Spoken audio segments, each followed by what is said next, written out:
Alors, imaginez un dîner entre amis, mais au lieu de parler du quotidien, on décide de s'attaquer à la grande question. Qu'est-ce que l'amour? Eh bien, c'est exactement le programme du banquet de Platon, une soirée qui commence comme une fête bien arrosée et qui se transforme en une des explorations les plus profondes de la philosophie. On est à Athènes, en 416 avant notre ère. L'ambiance est à la célébration.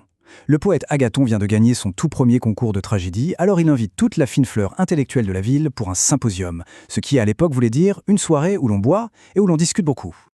Sauf que ce soir-là, tout le monde est un peu fatigué des excès de la veille. Alors on décide d'y aller doucement sur le vin. Et à la place, on se lance un défi un peu particulier. Chacun va devoir prononcer un discours, un éloge, pour célébrer Eros, le dieu de l'amour. C'est le début d'une compétition d'éloquence qui va nous emmener très très loin. On va commencer par le discours qui a sans doute le plus marqué l'histoire, celui du dramaturge Aristophane. Lui, il ne va pas nous faire une analyse philosophique, non, il va nous raconter une histoire, un mythe incroyable sur l'origine même de l'amour. Aristophane nous explique qu'au tout début, l'humanité était différente. Il n'y avait pas deux, mais trois genres. Et les humains étaient des sortes de créatures sphériques, toutes rondes, avec deux visages, quatre bras, quatre jambes, des êtres complets, puissants, qui se déplaçaient en faisant la roue. Le problème avec une telle puissance, c'est que ça peut monter à la tête. Et c'est ce qui s'est passé. Ces êtres sont devenus arrogants, tellement orgueilleux qu'ils ont essayé de grimper jusqu'au mont Olympe pour attaquer les dieux eux-mêmes. Un péché d'orgueil, l'hubris, qui ne pouvait évidemment pas rester impuni. Et la punition, elle a été terrible. Zeus, pour les calmer sans les détruire complètement, a une idée. Il les a tout simplement coupés en deux. La description d'Aristophane est très visuelle. Il les a tranchés net, créant ainsi les humains que nous sommes aujourd'hui, avec nos deux bras et nos deux jambes, à jamais incomplets. Et donc pour Aristophane, l'amour, ce n'est rien d'autre que ça. Cette quête désespérée pour retrouver notre autre moitié, pour reformer l'unité qu'on a perdue. C'est la nostalgie d'une complétude. En fait, cette idée si connue de l'âme sœur vient directement de là, de ce mythe qui a plus de 2400 ans. Après quelques autres discours, c'est au tour de Socrate de prendre la parole. Et évidemment, avec lui, les choses ne vont pas se passer comme prévu. Il ne va pas juste donner son avis. Il va prendre tout ce qui a été dit avant, le retourner complètement et changer les règles du jeu. Le clash entre les deux visions est total. D'un côté, Aristophane nous dit qu'on aime ce qui faisait partie de nous. Mais Socrate, lui, pose une question simple. Comment peut-on désirer quelque chose que l'on possède déjà? Pour lui, c'est impossible. On ne peut désirer que ce que l'on n'a pas. L'amour, ce n'est donc pas la recherche d'un double, mais une aspiration, une tension vers quelque chose qui nous manque, le beau et le bien.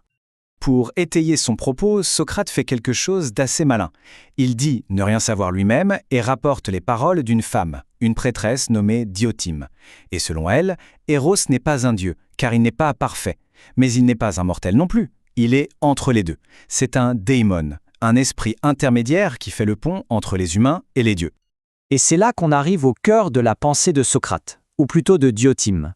L'amour n'est plus vu comme un simple sentiment, mais comme un chemin initiatique, une ascension. C'est la fameuse échelle de la beauté. C'est un parcours en plusieurs étapes. Au début, tout part de l'attirance pour une personne, un beau corps. Puis, on prend du recul et on réalise que cette beauté se retrouve dans tous les corps. On monte encore d'un cran. On se met à aimer la beauté des âmes, qui est bien supérieure à celle des corps. Et ça continue. On aime la beauté des institutions, des lois, des sciences, jusqu'à atteindre le tout dernier barreau, la contemplation de la beauté pure, absolue, la source de tout ce qui est beau.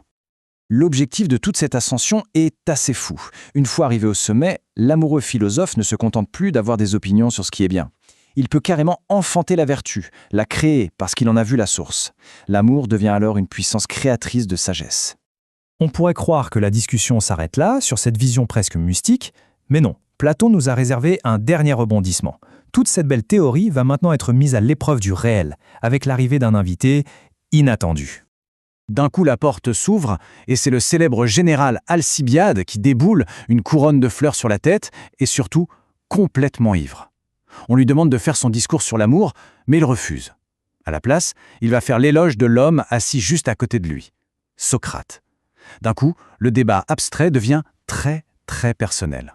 Pour décrire Socrate, Alcibiade utilise une image géniale. Il le compare à ces petites statues de Silène, des créatures de la mythologie plutôt moches. De l'extérieur, Socrate n'est pas beau à voir.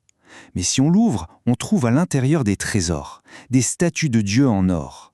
C'est la parfaite illustration de l'idée de Diotima. La vraie beauté, c'est celle de l'âme.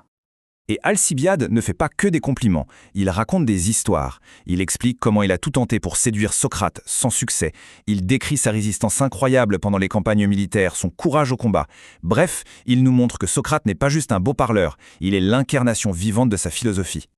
En fait, ce discours d'Alcibiade est la démonstration en direct de la théorie de Diotime.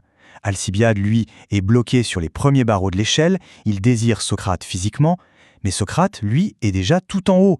Il attire les âmes, pas les corps. Il incarne cet amour philosophique, celui qui mène à la sagesse. C'est d'ailleurs ça l'origine de l'amour dit platonique. Finalement, le banquet ne nous donne pas une seule réponse toute faite. Il nous laisse face à cette question essentielle.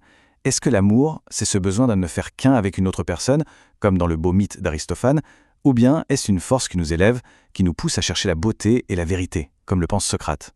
La question, 24 siècles plus tard, reste ouverte.